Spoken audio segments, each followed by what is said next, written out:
Lance Dawe of Locked On Kentucky joins me today on a special crossover edition of the Locked On Zags podcast as we get you ready for the big game between the Zags and Cats on Saturday afternoon. You are Locked On Zags, your daily podcast on the Gonzaga Bulldogs. Part of the Locked On Podcast Network. Your team every day.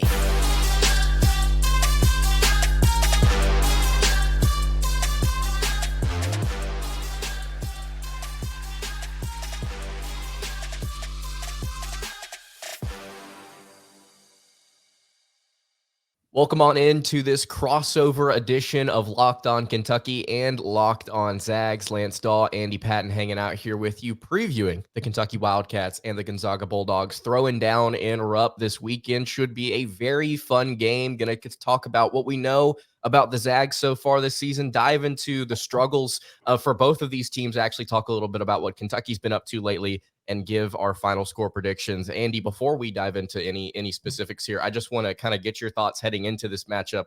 It's been a little bit of a roller coaster of a season for both of these teams, and I think this one may have some tension in it come Saturday. Yeah, it's first of all, excited to get a chance to do these crossover episodes. I was just telling you before we hit record, I don't get to do them very often with the conference that Gonzaga's in, so always fun to get these opportunities. I think this is a huge game for both teams, and I think it highlights why it was so critical and cool of these two schools to agree to play this game in February, because now it kind of elevated the stakes a little bit. Gonzaga doesn't have any quad one games. That's a massive black hole on their resume right now. Kentucky has struggled as of late. They've struggled throughout the year on the defensive end of the floor. And I think it creates a situation where, they want revenge from last year when Gonzaga beat them in the first of this 6-game series. And they want an opportunity to pick up a big win and kind of reestablish themselves as they compete to get towards the top of the SEC. Gonzaga is just desperate. They're desperate for a big win, a marquee win, to build that resume, to put them in a position where they don't have to win the WCC tournament in order to make the NCAA tournament. They haven't missed the tournament since 1998. And so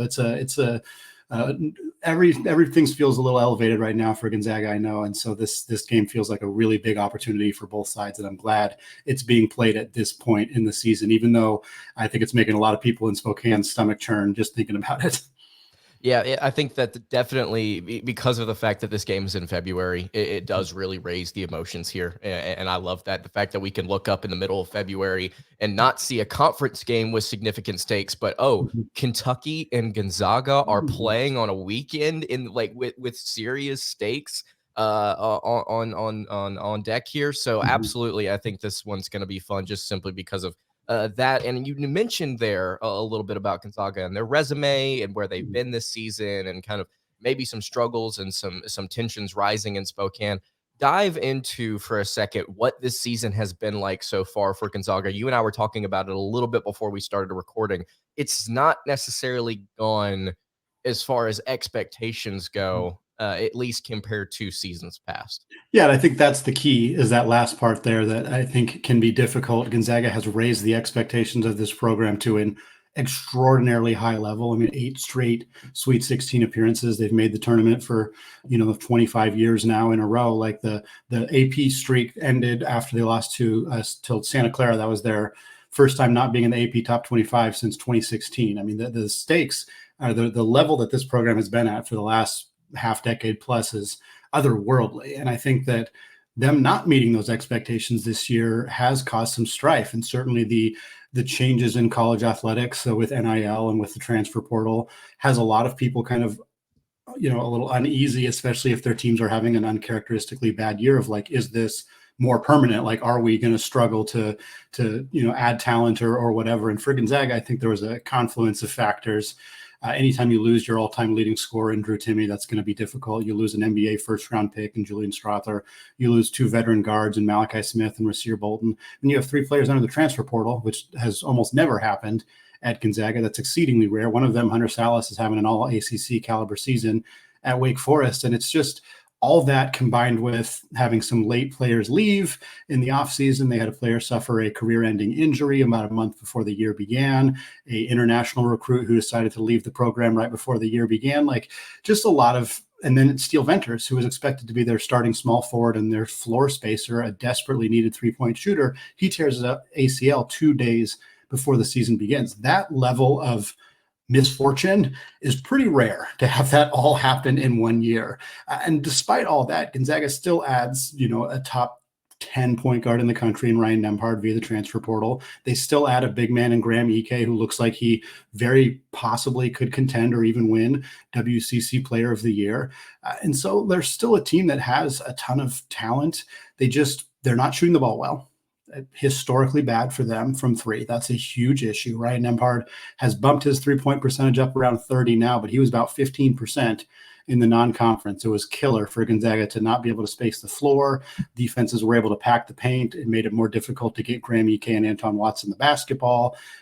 They were going under on screens, forcing Nembhard to shoot. He wasn't making them. It was a mess in a way that we haven't seen from Gonzaga's typically very free-flowing, very consistent, efficient offense. We just weren't seeing that. This team is better defensively than they've been in the past. Part of that is the absence of Drew Timme, who was not particularly good on that end of the floor. So we are seeing a team that is top 40 in Ken Pom defensively. They've been very good on that end of the floor. They're just not quite as good offensively in a lot of ways because of that outside shooting. But they're still a team that I think has plenty of, they don't have a lot of depth, but they have plenty of talent in that starting lineup and have proven that they can play really well at times. But on other situations, they haven't stepped up when needed. I want to focus here on the offense for just a second. You talk about how, maybe some personnel issues throughout the season, before the season, have led to maybe some mixing and matching, some things that Gonzaga didn't expect that they were going to have to do, or maybe some things that they expected they could do, haven't been able to produce so far this year. When you look at this matchup against Kentucky, do you start to kind of throw some of those issues out the window, knowing what Kentucky is on the defensive end? How do you think Gonzaga is going to attack in this game? Do you think they'll have success? Yeah, I think we've seen them in recent games start to get a little bit better at figuring out the pick and roll. And I think that's an area where they could potentially exploit Kentucky's poor defense. They haven't been good on that end of the floor all year long. I think Gonzaga is going to look to ways to potentially make that work. We've seen them use Nolan Hickman more in the pick and roll in recent games, as opposed to Ryan Nembhard, just because Hickman is a better shooter, which means if defenders go under that screen, he's more likely to step back and knock down that open three. They've also been running some short roll screen pick and roll actions a little closer to the basket. It clogs up the paint a little bit, but if Hickman or Nembhard can make that entry pass to Graham Ike on the short roll, it has worked really well. So I think Gonzaga has some ways they can attack Kentucky. They don't have a lot of hey, we're just going to put a lot of rim pressure on you. It's the opposite in some ways of Kentucky's guards, who that's what they do, is they're going to get downhill. They're going to get to the basket. Gonzaga doesn't have guys who do that all that well. I wish they did, because I think that's an area that you can exploit. Kentucky's bigs have been getting in foul trouble a lot. There's not a true rim protector who's stood out for this team yet. And I don't think they're going to attack that way as much, just because they don't have the personnel for it, but they're going to pound the ball in the paint. They're going to give the ball to Graham Ike a lot. In games where Gonzaga has just needed a bucket, Anton Watson has stepped up in a tremendous way. He had 35 points against UCLA. He had 34, 35 against Santa Clara in a game that they lost, unfortunately. But when Gonzaga needs a bucket, Anton Watson has been that guy, and he played very well against Kentucky last year. And I think he's going to be a big X factor for them on both ends of the floor as well. Talking about both ends of the floor here, just as far as pacing goes, my final question to you here. Do you think Gonzaga, with their top 70 adjusted tempo, is going to want to push the pace with Kentucky in this one, or are they going to want to try and slow it down with guys like Graham Ike in the front court? Are they going to try and pound the ball inside and make this a more physical game? To me, that's the biggest question coming into this game. I'm very fascinated because on one hand, Mark Few and Gonzaga really don't like to operate outside of their normal comfort zone. They always try to push the pace, but it hasn't worked that well this year, in part because defenses have figured out to, don't even crash the offensive glass, just get back, don't let them get out in transition. And that has been effective. And in part because Gonzaga they don't have the depth. They play 7 guys. They're starting to play an 8th guy, Luka Krajinovic, freshman guard, who has missed about a month with a hand injury. He's kind of crept into the rotation, but in big games, Nolan Hickman, Ryan Nembhard, and Anton Watson very frequently play all 40 minutes. And in their loss to Washington, they were up 11 in the second half, and they watched it disappear. Against San Diego State, they were down. They got to a point where they had a lead in the second half, watched it disappear. Same thing against Santa Clara. They are tired at the end of games because they don't have the depth. So pushing the pace against a team that is as athletic as Kentucky, that likes to get out and run like Kentucky does, feels like maybe not a good idea. We've seen teams slow Kentucky down and win. That is what South Carolina did in a very effective way. So to me, if you look at the tape, you look at the personnel, it makes sense for Gonzaga to try to slow the pace, use their big men, go to Graham Ike, try to get Bradshaw or Avicic in foul trouble, try to get into their depth in the front court, and play more of a half-court style offense. But I've been following Gonzaga basketball for 15 years. Mark Few's been there for 25. He doesn't do that very often. So that's where I'm really curious what that chess match looks like, because I think that's the best path to victory for Gonzaga. And certainly I don't think they win a track meet, but I'm not sure if he's actually going to be willing to make that kind of change at this point in the season.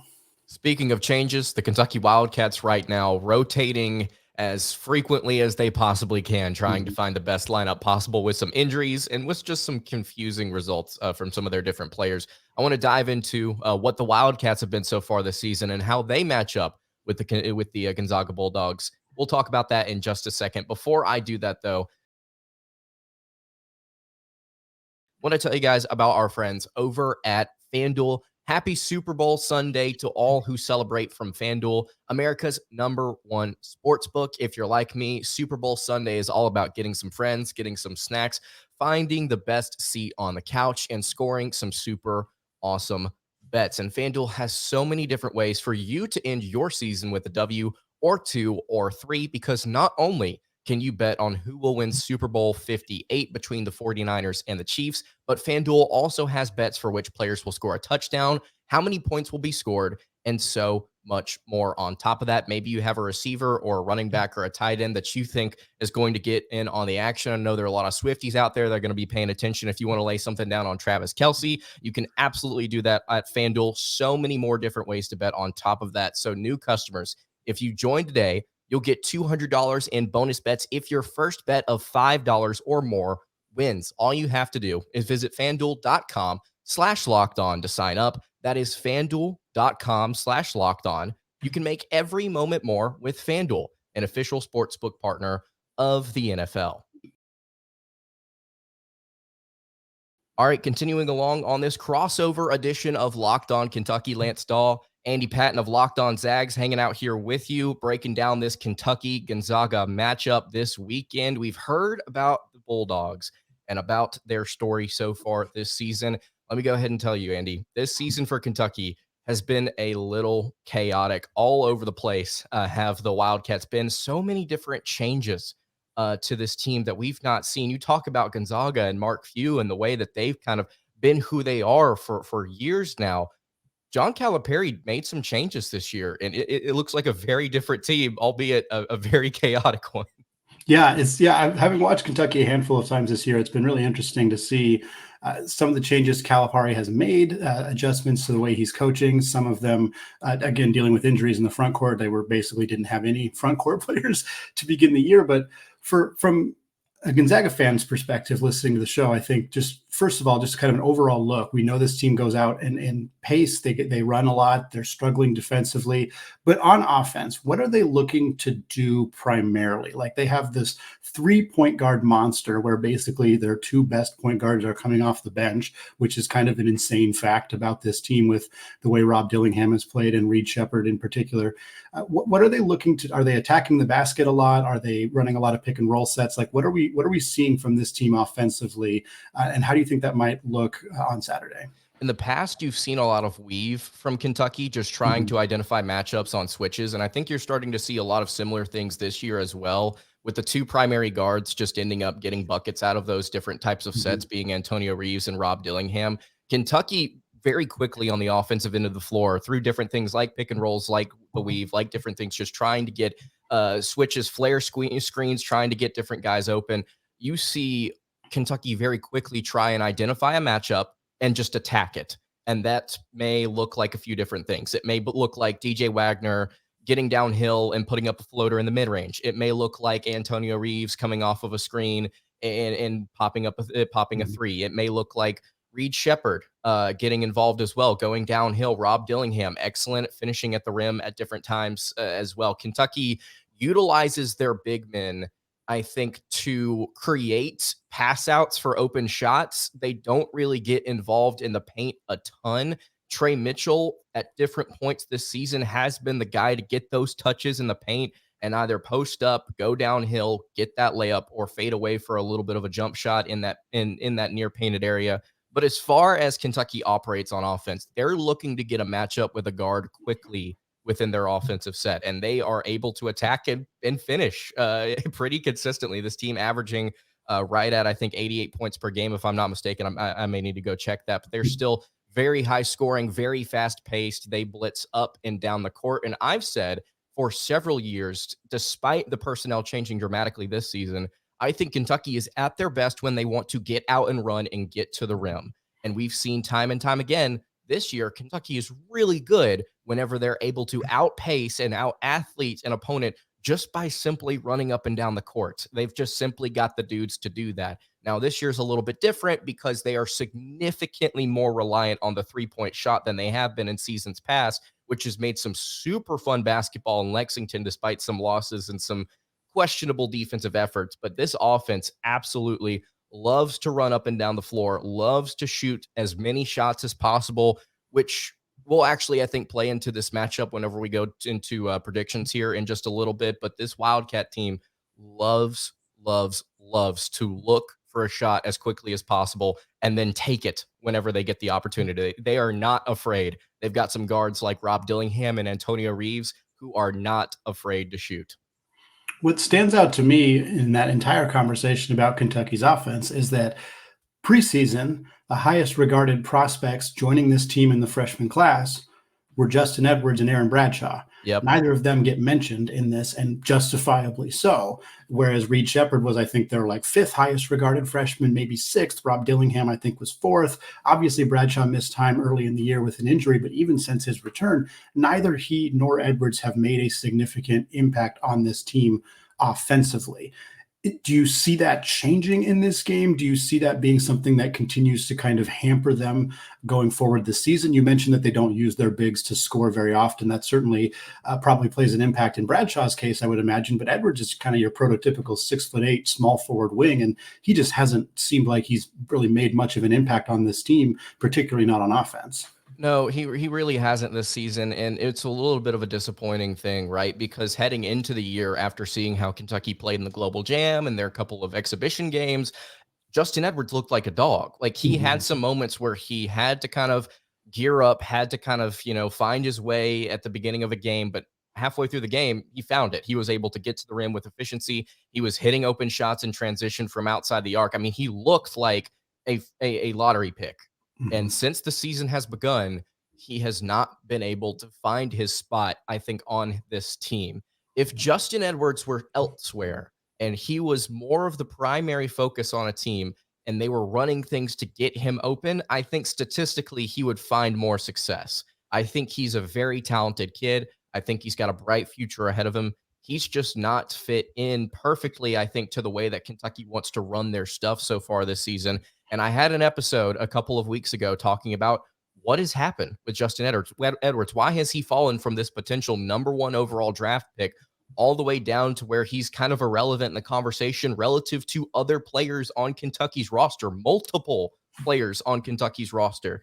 And it's just simply because I think he's not been able to find his shot consistently, and he's not been able to find opportunities that he can actually cash in on consistently. It's weird because Kentucky's got all these different guys where you look and you see Shepherd. Oh, he's hitting 50% from three. Rob Dillingham's hitting 40-something. Antonio Reeves hitting 42. All of these different guys, you watch them in a game, it's just like, wow.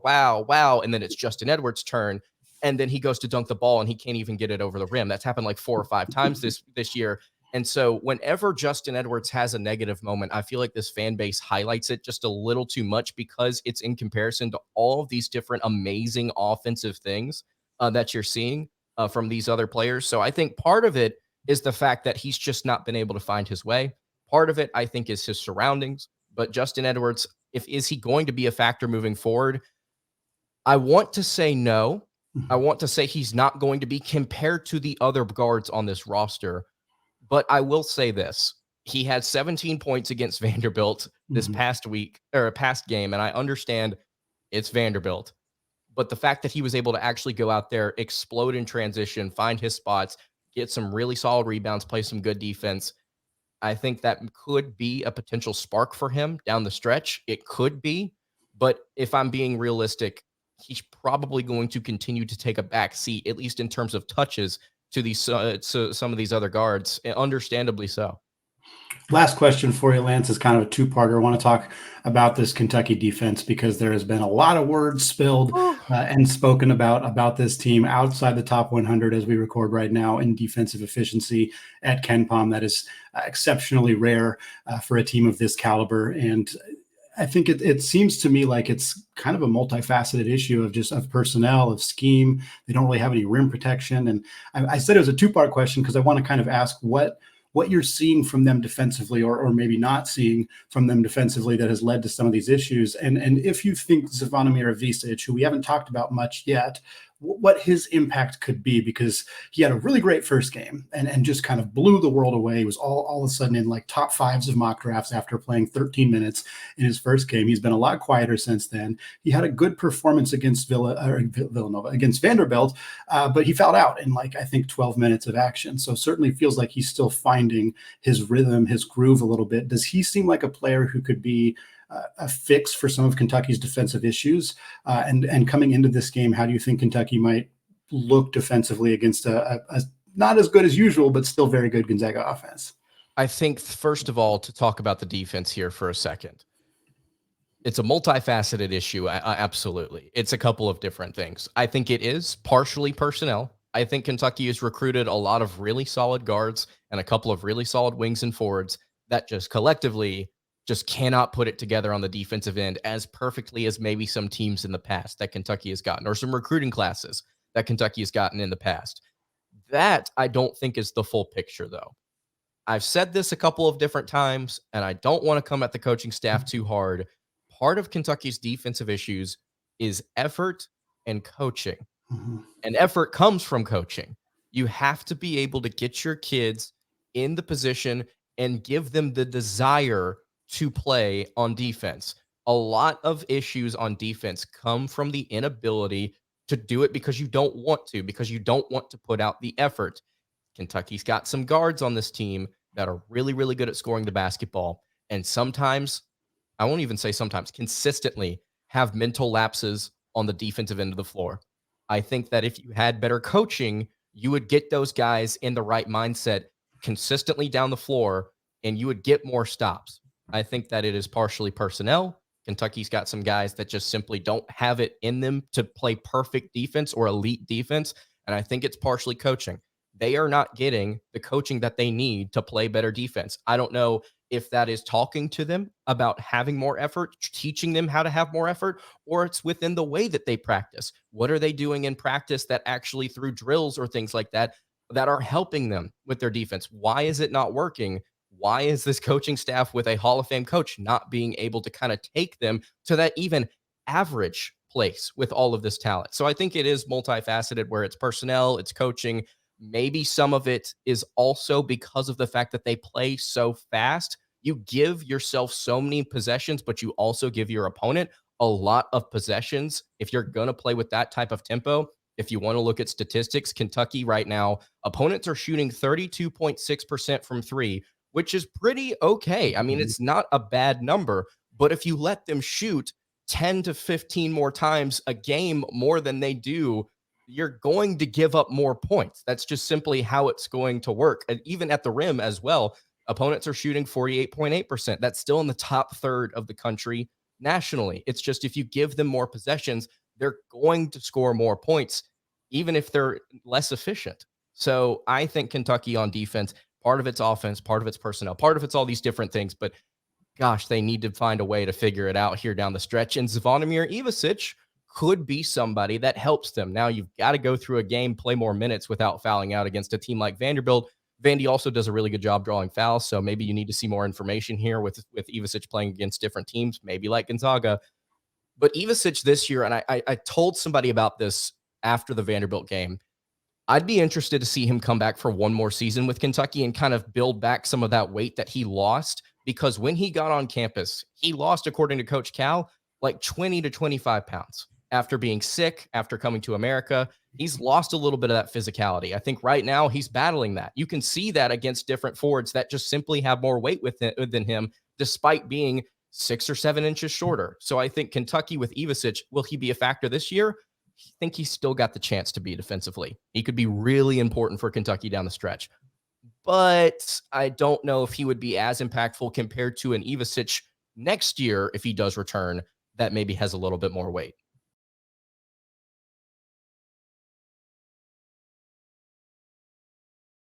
Well, Lance, one of the things that intrigues, we talked about this a little bit already, of this game being played in February as opposed to November. Which of these two teams, and I'll talk a little bit on the Gonzaga side of it, because I do think Gonzaga is in a better spot now than they were in November. They seem to have more camaraderie as a team. They've played together for more time. Like, this was a team that only returned 3 rotation players from last year's team, and one of them, Nolan Hickman, sliding from point guard to shooting guard. One of them, Anton Watson's taking on a much bigger offensive role. One of them, Ben Gregg, has now slid into the starting lineup. So they're all kind of in different spots. And I think that has made this team much better than they were in November. Having said that, Kentucky wasn't healthy in November. They did not have Ivisic. They did not have Onyenso. They did not have Bradshaw. And they have a very young freshman team. So I know Kentucky has struggled the last couple of weeks, but looking at this team right now and their odds against a team like Gonzaga as we get into making our predictions here, do you feel like this team is better equipped to win a game like this than they might have been in November? Because I think Gonzaga probably is, but they a lot of the issues that have plagued them all season long, 3-point shooting, depth concerns, foul trouble for the bigs, they're still there. So I don't know how much of a difference it's going to make for them necessarily, but Kentucky's situation obviously is different. I'm going to try and not ride the fence here because I think you could say yes or no to this and make sense. Kentucky, with their youth, I think you could say, no, they're still very young. They may not be better equipped after what, 18, 20 games of play. They're not better equipped to the point where it makes an impact in this contest, because you've seen them lose at home recently to teams like Florida. You could also say, well, no, they've beaten teams like North Carolina. They've competed against teams like Kansas. They've had that competition. And so, yes, 20 games is enough of a sample size to say they are they're better prepared. You could also say no because of the fact that, Kentucky wasn't healthy in November and they're not healthy now. DJ Wagner's been out for a couple of games. Trey Mitchell didn't play against Vanderbilt. They've had some, Adu Thiero's not been able to play consistently this season with some back problems. They've got injuries up and down the roster right now. Ivisic has been sick like multiple times. You've got issues up and down the roster right now where heading into this game, you could say, well, no, they're still not playing at 100%. So they're not better prepared to win this game. I'll say no compared to November. If I'm not going to fence ride there and go back and forth, I'll say they are not better prepared compared to where they were in November because of the injuries, because of the recent losses at home that you've seen, like against teams with Tennessee, Florida, losing on the road to South Carolina the way that they did was a huge issue as well. Kentucky, I don't think right now is in a better spot outside of the fact that they've had 2 of their better guards play all throughout all of these contests and have still been able to ball out. Now, it hasn't prohibited them from losing some of these games. So it's hard, but I'll say no, they are not in a better position. What does that mean for you in terms of a prediction for this game then, in terms of a score prediction or maybe a line prediction or something you think that might happen in this game and how it might shake out on Saturday? Because I think it's going to be a really exciting, hopefully a really fun, close game, but it feels like it could go a lot of different ways. I think if Trey Mitchell doesn't play in this game, it actually benefits Kentucky in a couple of different ways because they're going to force Ugonna Onyenso to play more often in this game. And he's Kentucky's best shot blocker. He's their best defender. He had, I believe, 8 blocks against Florida. It was 8 or 9 blocks against the Gators whenever he was actually able to play full time. He is Kentucky's best defensive prospect. He may be their only defensive prospect. And if he's able to play 20 to 30 minutes in this one without fouling out against a guy like Graham Ike, I think that's a matchup that Kentucky can work with. And if you can shut down Ike, I'm curious to see where else this Gonzaga team goes in terms of, how they utilize their possessions. I think that Kentucky, with their pace, being at home, having, I think, overall better guard play than Gonzaga has had so far this year, at least in terms of consistency. I like the Wildcats in this one. I would take them by somewhere between 3 to 8 points. I don't think this is going to be a blowout. I think it'll be very competitive because of the fact that Gonzaga is just going to probably be able to score at will at different points in this game, regardless of who's getting the ball. But I want to say that Kentucky does find a way to pull this one out because of their style of play, because of their environment. It's hard to go against Kentucky's ceiling, their best, and you don't know if you're going to get that any given game. You could get that now. You could get their B+ game, and it be a dogfight, and you could lose. You don't really know what's going to happen. But with the ceiling that this team has, it's really difficult to pick against them, especially at home. Yeah, ceilings versus ceiling. I don't think it's particularly close. Kentucky's is much higher. My key is kind of the same as yours. It involves Graham Ike, and part of it for him is foul trouble. If he gets in foul trouble, this team is in a problematic spot. Braden Huff is their backup center. He's had some phenomenal offensive games this year. He just scored 25 against Portland coming off the bench on Wednesday. He's had multiple 20-point games. He's a redshirt freshman. It's been phenomenal to see what he's been able to do on offense. But he is a turnstile on defense. And against St. Mary's, when Graham Ike got in foul trouble, they took him out in like a 90-second span. Braden Huff gave up 7 points. That was the difference. That was why Gonzaga lost. You don't always pin a loss on one player, but that made a huge difference. Yeah. And if Graham Ike gets in foul trouble, which has been a problem for him this year, he's known for those big hook and holds, and he gets called for those quite a bit. If he does that and has to sit, I think Gonzaga's chances drop significantly, because Braden Huff is just not the caliber of defensive player to do anything against Kentucky if he gets caught in pick and roll actions, if he gets caught with a post player with the ball on him. So to me, that's the big key. If Ike can stay out of foul trouble, can play for 32, 35 minutes in this game, I think there's a very good chance Gonzaga wins, a very good chance. But I'm just not confident enough for that to happen. So I was going to say Kentucky by 5 or 6. I'm kind of right in the same line as you. I think Gonzaga is going to keep this one close. I think it's going to be a heartbreaker for them. They're going to drop to 0-6 in quad 1 games and be in a really, really precipitous spot going forward this season. But there's definitely a path. There's absolutely a path to a Gonzaga victory in this game. But it's going to take a lot of things falling their way, and it's going to definitely take Graham Ike playing on that floor as long as he possibly can.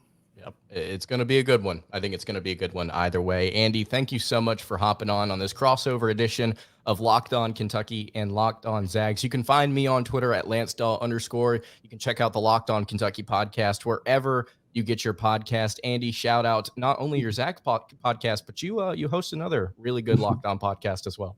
Yeah, I host the Locked On College Basketball podcast with Isaac Shade, the host of Locked On Tar Heels. So we'll definitely be previewing this game on Friday's show. We'll also talk about the implications of this game next Monday as well, as we get you covered on all of the games. You can find that at Locked On College Basketball wherever you get podcasts. You can find me on Twitter, Andy Patton CBB, and of course, you can find Locked On Zags as well, YouTube, Spotify, wherever you get those podcasts. Ladies and gentlemen, Kentucky versus Gonzaga this Saturday, non-con showdown